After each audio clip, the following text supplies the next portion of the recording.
పాలమూరు అంటే పాలమూరోళ్ళు అంటే కష్టపడి పనిచేసే మనస్తత్వం ఉన్నవాళ్ళు. ఏ రోజు కూడా పాలమూరు బిడ్డలు మాటిస్తే తప్పరు. ఏ రోజు కూడా పాలమూరు బిడ్డలు తప్పు చేయరు, నమ్మినోన్ని మోసం చేయరు. కాబట్టే ఈ పాలమూరు నిజాయితీని, పాలమూరు కష్టపడే తత్వాన్ని మన పాలమూరులో తీయని మనసున్న వాళ్ళు. కాబట్టే దేశంలో ఎక్కడ ప్రాజెక్టులున్నా మన పాలమూరు బిడ్డలను అక్కడ పనిలోకి తీసుకొని పోతారు. మాట మీద నిలబడతారు, మాట తప్పరు, పనిని శ్రమ విలువ తెలుసు, కష్టపడి పని చేస్తారు. కాబట్టి మన పాలమూరు బిడ్డలంటే దేశమంతా కూడా ఒక గౌరవం. అటువంటి పాలమూరు నుంచి మన రక్తం పంచుకొని పుట్టకున్నా ఈ జన్మని, ఈ భూమిని, ఈ మట్టిని పంచుకున్న రేవంత్ రెడ్డి గారు మన పాలమూరు బిడ్డ ఈరోజు ముఖ్యమంత్రి స్థానంలో కూర్చున్నారు. కాబట్టే పాలమూరు బిడ్డ మాట తప్పడు. కాబట్టి రేవంత్ రెడ్డి గారు ఎన్నికల ముందు మాట ఇచ్చిన ప్రతి ఒక్క గ్యారంటీని అమలు చేసేదాకా నిద్రపోడు. 6 గ్యారంటీలు కాంగ్రెస్ పార్టీ ఇచ్చింది. ఖచ్చితంగా మా ఆడబిడ్డలకు, మా రైతన్నలకు, మా యువకులకు అవి అమలు అయ్యేదాకా ఆయన ముఖ్యమంత్రి పీఠం మీద కూర్చొని పర్యవేక్షించి మా ద్వారా, మన నాయకుల ద్వారా అమలు చేస్తాడు. అందుకే ఈరోజు దేశం నివ్వెరబోతా ఉంది, రాష్ట్రం నివ్వెరబోతా ఉంది.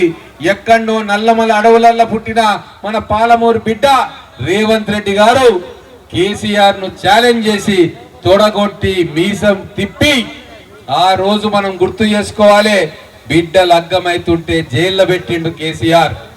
జైలు నుంచి బయటికి వస్తే అందరూ జైళ్ళకు పోయి వచ్చినాక కృంగిపోతారు, బాధపడతారు. కానీ ఆ రోజు టీవీలలో మేము చూసిన, మీ అందరూ కూడా చూడొచ్చు, బయటికి వచ్చి మీసం మెలేసిండు, తొడగొట్టిండు, కేసీఆర్ కు ఛాలెంజ్ చేసిండు, బిడ్డ నేను పాలమూరు బిడ్డను, మా మంచితనం నువ్వు చూసినావు గాని మా మొండితనం నువ్వు చూడలే, మా పౌరుషం నువ్వు చూడలే. నిన్ను ఆ గద్దె నుంచి, ఆ కుర్చీ నుంచి దింపకుంటే నేను పాలమూరు మట్టిలో పుట్టిన బిడ్డనే కాదని చెప్పి ఆ రోజు ఛాలెంజ్ చేసిండు. ఆ ఛాలెంజ్ కు పులకరించింది పాలమూరు. మన పౌరుషాన్ని రాష్ట్ర వ్యాప్తంగా వినిపించిన ఆ గొంతులో గొంతుకయ్యింది, ఆ నడకలో నడకయ్యింది మన మొత్తం పాలమూరు జిల్లా, మన హనువాడ కూడా.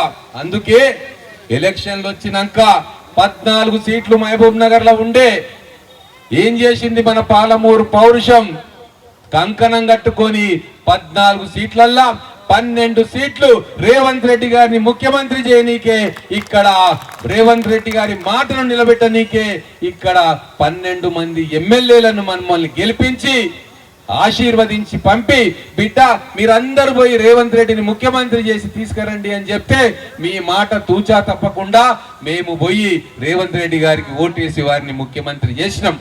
ఈ రోజు మన బిడ్డ ముఖ్యమంత్రి స్థానంలో కూర్చున్నాడు. చాలా మందికి తెలుస్తలేదు ఇంకా. డిసెంబర్ 9న ప్రమాణ స్వీకారం జరిగింది. డిసెంబర్ మాసం మొత్తం ఇల్లు చదువుకోనీకే టైం అయింది. కొత్త ఇల్లు, కొత్త సంసారం, అందరిని పెట్టుకోవాలి, అధికారులను నియమించుకోవాలి, మంత్రివర్గంలో మంత్రులను చేర్చుకోవాలి, శాఖలు కేటాయించుకోవాలి. ఇవన్నీ చేసేటాలకు డిసెంబర్ అయిపోయింది. మరి మిగిలింది ఎంత? జనవరి, ఫిబ్రవరి, మార్చ్, 3 నెలలు. తర్వాత మళ్ళా ఎలక్షన్ కోడ్ వచ్చింది మనకి. ఎలక్షన్ కోడ్ లో ఏ పథకాలు అమలు కావు. కానీ ఈ 3 నెలల్లో మన పాలమూరు బిడ్డ చేసిన మంచి పనులు ఏంటంటే, దాదాపుగా మన జిల్లా కోసం 10,000 కోట్ల రూపాయల ప్రాజెక్టులను తీసుకొచ్చి శంకుస్థాపన చేసి కొన్ని క్లియరెన్స్ చేసి రెడీగా పెట్టుకున్నాడు. ఒక్కటే మాట అన్నాడు మాతోటి, మేము ఎమ్మెల్యేలుగా పోయినప్పుడు, ఆయనను కలిసినప్పుడు, ఎక్కడి నుంచో వచ్చిన కేసీఆర్ ఇక్కడ పార్లమెంట్ అభ్యర్థిగా పాలమూరు గడ్డ గెలిపించింది. తెలంగాణ ఉద్యమాన్ని రక్షించనీకే కేసీఆర్ కు రాజకీయ భిక్ష పెట్టి మిగతా రాష్ట్రంలో కేసీఆర్ పార్టీ ఓడిపోయినా ఇక్కడ కేసీఆర్ ను గెలిపించింది. కానీ కేసీఆర్ ఆ రుణం ఉంచుకోలే. రాజకీయ భిక్ష పెట్టిన కేసీఆర్ ఆ తర్వాత ముఖ్యమంత్రి స్థానానికి వస్తే మన పాలమూరును మర్చిపోయిండు. పాలమూరుకు ఏమి చేయలే, మన ప్రాజెక్టులను పండబెట్టిండు. పాలమూరు రంగారెడ్డి పథకాన్ని మధ్యలోనే ఆపేసి కాళేశ్వరం ప్రాజెక్టు కట్టుకున్నాడు, 1,00,000 కోట్లతోటి ఆయన ఫామ్ హౌస్ కు కాల్వలు తోవి నీళ్లు తెచ్చుకున్నాడు తప్ప ఇక్కడ పాలమూరుకు 1 ఎకరానికి కూడా నీళ్ళు ఇచ్చిన పాపాన పోలే. వాళ్ళ ఊర్లకు పరిశ్రమలు తీసుకుపోయిండు కానీ పాలమూరుకు పరిశ్రమలు తీసుకుపోలే. ఇక్కడ పిల్లలకు ఉద్యోగాలు దొరకలే. అందుకే రేవంత్ రెడ్డి గారు ఒక సంకల్పం తీసుకున్నారు. బిడ్డ కేసీఆర్, నువ్వు ముఖ్యమంత్రిగా ఉండి మా పాలమూరుకు ద్రోహం చేసినావు. మా పాలమూరు బిడ్డలకు అభివృద్ధి ప్రాజెక్టు ఇయ్యలే, కానీ మీ సిద్దిపేటకు, గజ్వేల్కు, సిరిసిల్లకు తీసుకుపోయినావు కదా. ఇప్పుడు నా వంతు వచ్చింది. అప్పుడు నా టైం ఆగయా. మన పాలమూరు టైం వచ్చింది, మన మహబూబ్ నగర్ టైం వచ్చింది. నువ్వు 50,000 కోట్లతోటి మీ ప్రాంతాన్ని అభివృద్ధి చేసుకున్నావు కదా.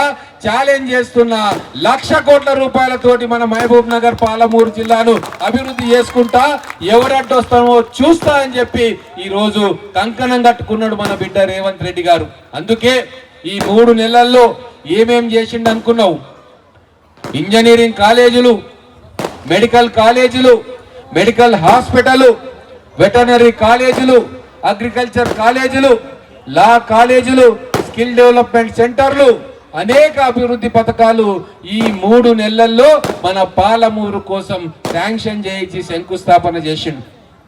ఈరోజు నిన్న బ్రాహ్మణవాడి పోయిన మహబూబ్ నగర్లో ఉంటుంది, అక్కడ మహిళా సంఘాలది వాళ్ళది మీటింగ్ జరుగుతుండే. ఆ మహిళా సంఘాల్లో వాళ్ళ పిల్లలు ఇంటర్మీడియట్లో మంచి మార్కులు వచ్చినాయి, నువ్వు సన్మానం చేయాలన్నా అంటే నేను పోయినా. ఒక అమ్మాయి అద్భుతంగా చదువుతుంది, అదేదో అంటారు 10 out of 10, 9 out of 10 అని జీపీఏ. అది నేను సన్మానం చేసినాక ఒక మాట అడిగింది, అంకుల్ నేను ఇంజనీరింగ్ చదవాలనుకుంటున్నా, హైదరాబాద్ పోవాలి, ఇక్కడ ఎందుకు ఇంజనీరింగ్ కాలేజ్ కట్టలేదు అంకుల్ అని చెప్పి నన్ను ప్రశ్నించింది. సిగ్గుపడాలి మనం. ఇన్ని సంవత్సరాలు, 10 సంవత్సరాలు ఇక్కడ అధికారంలో ఉన్న టిఆర్ఎస్ పార్టీ నాయకులు, అప్పటి ముఖ్యమంత్రి ఎందుకు ఇంజనీరింగ్ కాలేజ్ ఇక్కడ మన పిల్లల కోసం కట్టేయలే? మన ఎంపీ అభ్యర్థి చల్లా వంశీచంద్ర రెడ్డి గారు వేదిక మీదకి వస్తున్నారు. వారిని సాధారణంగా మీరందరూ చప్పట్లతో ఆహ్వానించండి.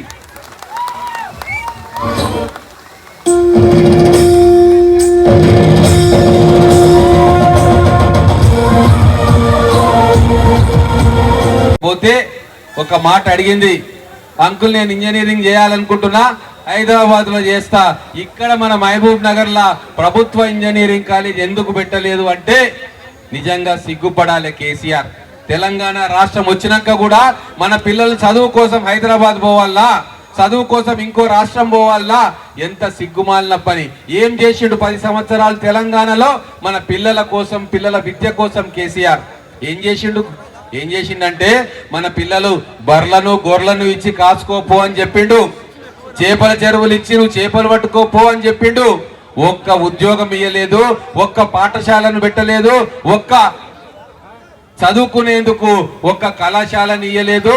మన పిల్లల చదువు మీద పూర్తిగా అశ్రద్ధ చేసిండు. అది గమనించే మన పాలమూరు బిడ్డ రేవంత్ రెడ్డి గారు ప్రతి గ్రామంలో కూడా మన పిల్లలు అద్భుతంగా చదువుకోవాలి, పాలమూరు బిడ్డలు చదువుల తల్లి సరస్వతికి పాలమూరు పుట్టినిల్లు కాబట్టి అన్ని సౌకర్యాలు పాలమూరులో కల్పించాలి. మన మహబూబ్ నగర్ పట్టణాన్ని ఎడ్యుకేషన్ హబ్గా, అంటే విద్యా నిలయాలుగా మార్చాలి అని చెప్పి ఈ రోజు ఇంజనీరింగ్ కాలేజీలు పెట్టిస్తున్నాడు, మెడికల్ కాలేజీలు పెట్టిస్తున్నాడు. మన పిల్లలు ఏం చదవాలన్నా సరే హైదరాబాద్ పోవాల్సిన పని లేదు, ఇంకెక్కడికో పోవాల్సిన పని లేదు, ఇక్కడే చదివి తల్లిదండ్రుల ముందు చదవాలి. అటువంటి సదుపాయాలు మన బిడ్డ రేవంత్ రెడ్డి గారు కల్పిస్తా ఉన్నారు. ఇది కదా రాజకీయం అంటే, ఇది కదా రాజకీయ నాయకులు చేయాల్సింది. అందుకే ఈ రోజు మన బిడ్డకు రేవంత్ రెడ్డి గారికి అండగా నిలబడాల్సిన అవసరం ప్రతి పాలమూరు బిడ్డ, ప్రతి హన్వాడ బిడ్డకు కూడా ఉందని చెప్పి మీ అందరికీ నేను తెలియజేస్తా ఉన్నా. ఇంకొక ముఖ్యమైన విషయము, ఇందిరమ్మ ఇండ్లను కాంగ్రెస్ ప్రభుత్వం వచ్చినప్పుడు ఊరూర్ల కట్టించింది. అప్పుడు గుడిసెల్లో, పెంకుటిళ్లలో, రాతి బండల కప్పులతో ఉన్న ప్రతి పేదవాడికి ఇందిరమ్మ ఇండ్లు ఆ రోజు 1,00,000 రూపాయలతోటి, 1,20,000 రూపాయలతోటి కాంగ్రెస్ ప్రభుత్వం కట్టించింది. అవన్నీ కూడా ఏ ఊరికి పోయినా వందల ఇండ్లు మనకు సాక్ష్యాలుగా కనబడతాయి. వీటిని చూసి కేసీఆర్ ఆ రోజు ఏమన్నాడు, ఈ చిన్న ఇండ్లు ఉన్నాయి మీకు, పెద్ద డబుల్ బెడ్రూమ్లు కట్టిస్తా అని చెప్పి మాయమాటలు చెప్తే మా ఆడబిడ్డలు మోసపోయినరు, మా అన్నదమ్ములు మోసపోయినరు. ఏమో నిజంగానే కడతాడేమో అని చెప్పి ఆయనకు ఓట్ల మీద ఓట్లు వేసి ఆయనను గెలిపించి ముఖ్యమంత్రిని చేస్తే 10 సంవత్సరాలలో ఎన్ని కట్టిండయా అంటే వేళ్ల మీద లెక్క పెట్టేటన్ని ఇల్లు కూడా కట్టియలే.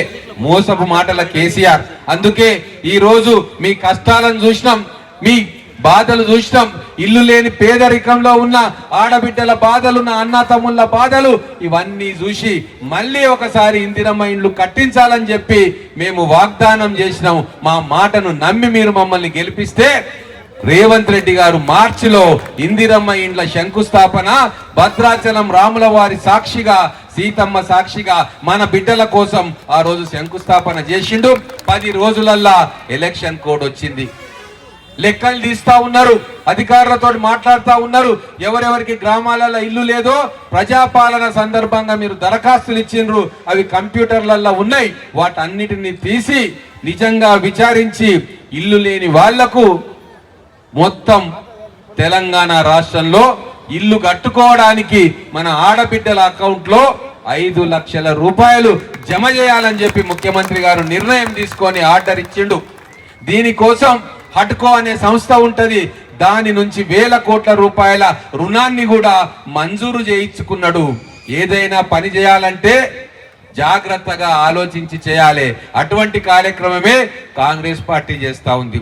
అమ్మా మీకో లెక్క చెప్తా, ఈ లెక్క విన్న తర్వాత మీరు హాయిగా గుండె మీద చేయి వేసుకొని నిద్రపోవచ్చు. లెక్క ఏందంటే ప్రతి నియోజకవర్గానికి సంవత్సరానికి 4000 ఇందిరమ్మ ఇండ్లు కట్టుకోవడానికి ఆడబిడ్డల అకౌంట్ లో 5 లక్షలు ఇస్తున్నాం.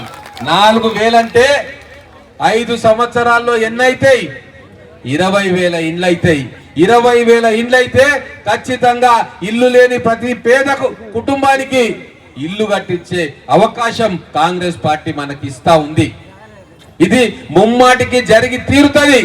అటు సూర్యుడు ఇటు పొడిచినా సరే రేవంత్ రెడ్డి గారు ఇచ్చిన మాట తప్పడు, కాంగ్రెస్ ప్రభుత్వం ఇచ్చిన మాట తప్పదు. గతంలో చెప్పినాము, ఇచ్చినాము, మళ్ళా ఇప్పుడు చెప్తున్నాము, ఇస్తున్నాము. కాబట్టి మీరందరూ కూడా గుండె మీద చేసుకొని నిద్రపోవచ్చు. ఎటువంటి బాధరబంది లేకుండా మీ ఇందిరమ్మ ఇండ్ల కళ సాక్షాత్కారం అవుతుంది. దానికి మేమందరం కూడా ఉన్నాం. దాదాపుగా రైతు బంధు గురించి కూడా నిన్న మొన్న బీఆర్ఎస్ వాళ్ళు వచ్చి మాట్లాడిండ్రు. ఖచ్చితంగా పడుతుందన్నాము. దాదాపుగా 95% మందికి రైతు బంధు డబ్బులు పడ్డాయి. అందరికీ కూడా సెల్ ఫోన్లలో మెసేజ్ వస్తుంది. ఒకవేళ రాకుండా అకౌంట్లలో పడ్డాయి, మీరు వెళ్ళి చూసుకోవచ్చు. రైతు రుణమాఫీ గురించి బీఆర్ఎస్ వాళ్ళు, బీజేపీ వాళ్ళు తిక్క మాటలు మాట్లాడినరు. కానీ రేవంత్ రెడ్డి గారు అన్ని లెక్కలు తీసుకున్నారు, ఎట్లా చేయాలని చూసిర్రు. గతంలో బీఆర్ఎస్ పార్టీ రుణమాఫీ ఇస్తా అని చెప్పి 3 సంవత్సరాలైనా రుణమాఫీ ఇవ్వలేదు. ఆఖరికి 9,000 కోట్ల రూపాయల రైతులై బకాయి పెట్టిండ్రు. చాలా మంది రైతులు డిఫాల్ట్ అయ్యి బ్యాంకులలో నష్టపోయిండ్రు. కానీ ఇప్పుడు మన పాలమూరు బిడ్డ లెక్కలన్నీ తీసుకున్నాడు. 32,000 కోట్ల రూపాయలు అవుతుంది రుణమాఫీ చేయనీకి. అయినా సరే మొత్తం కూడా జమ చేసుకుంటా ఉన్నాడు. రుణమాఫీకి 15 ఆగస్టు లోపల, జెండా పండుగ లోపల మన రైతన్నలకు రుణమాఫీ కూడా చేసి తీరుతాడు. యాదగిరి లక్ష్మీ నరసింహస్వామి సాక్షిగా, వేములవాడ రాజరాజేశ్వర స్వామి సాక్షిగా ఆ మాట చెప్పిండు. చెప్పిన మాట ఖచ్చితంగా కట్టుబడి ఉంటాడు. మనకు 15 ఆగస్టు లోపల రుణమాఫీ జరుగుతుంది. మనకు గ్రామాలలో మనం చూస్తూ ఉంటాం, ఒక్కోసారి పెద్ద మనుషులు ఎవరన్నా దురదృష్టవశాత్తు అకాల మరణం చేస్తే, కాలం చేస్తే, ఒకవేళ వాళ్ళు ఏదైనా అప్పులు తీసుకొని ఉంటే మనకి ఎంత ఇబ్బంది అవుతుంది. అప్పులలో వచ్చి ఇంటి ముందు కూర్చుంటారు, మా అప్పులు మాకు దే అంటారు. మన కష్టాలు పట్టవు వాళ్లకు, మన ఇబ్బందులు పట్టవు. మా అప్పు మాకు గడతావా లేదా అని చెప్పి ఇంటి ముందుకు వచ్చి కూర్చుంటారు. అప్పుడు ఇంట్లో ఏం చేస్తారు? జాగ్రత్తగా గుట్టుగా ఎట్టి పరిస్థితుల్లో అప్పు తీర్చాలి, పరువు తీసుకోవద్దు, గ్రామంలో మన పరువు నిలబడాలి అని చెప్పి అవి ఇవి అమ్మైనా సరే, వంటి మీద ఉన్న బంగారం కుదోబెట్టైనా సరే తీసుకొచ్చి పరువు కాపాడుకోవడానికి, మర్యాద కాపాడుకోవడానికి ఆ అప్పు తీర్చి పంపిస్తారు. ఇది మనం గ్రామాలలో అన్నిట్లలో చూస్తూ ఉంటాం. ఇప్పుడు కూడా ఆ దుర్మార్గుడు కేసీఆర్ 7 లక్షల కోట్ల అప్పు తీసుకొని మన తెలంగాణను అప్పులలో ముంచిపోయింది. ఈరోజు ఆ అప్పులు కట్టాల్సిన బాధ్యత ఎవరి మీదకి వచ్చిందంటే ఈ కాంగ్రెస్ ప్రభుత్వం మీదకి వచ్చింది. అందుకే రేవంత్ రెడ్డి గారు మన తెలంగాణ పరువు దక్కాలని, మన తెలంగాణ పతార బ్యాంకులలో తక్కువ కావద్దని, రేపు భవిష్యత్తులో తెలంగాణ బిడ్డలకు రుణ సౌకర్యం ఉండాలని చెప్పి చాలా జాగ్రత్తగా ఒక్కొక్క పైసా ఏరుకుంటూ ఆ అప్పులను కిస్తీ ప్లస్ అసలు ప్లస్ వడ్డీ రెండు కలిపి ఈ 4 నెలల్లో ఎంత కట్టిండి అనుకున్నావమ్మా? 27,000 కోట్ల రూపాయల కేసీఆర్ చేసిన అప్పును మళ్ళా తిరిగి చెల్లిస్తున్నాడు. అందుకే కొన్ని పథకాలు ఒక 2-3 నెలలు ఆలస్యం కావచ్చు, కానీ తప్పకుండా జరుగుతాయి. చిన్నప్పుడు మన పిల్లలు చదువుకున్నారు కథ మీకు తెలుసు, తాబేలు కుందేలు కథ. రన్నింగ్ రేసులా తాబేలు కుందేలు పోటీ పడుతుంటే కేసీఆర్ లాంటిది కేసీఆర్ లాంటి కుందేలు దబా దబా దబా ఉరికి ఇక అంత అయిపోయింది అని చెప్పి చెట్టు కింద వండుకున్నది.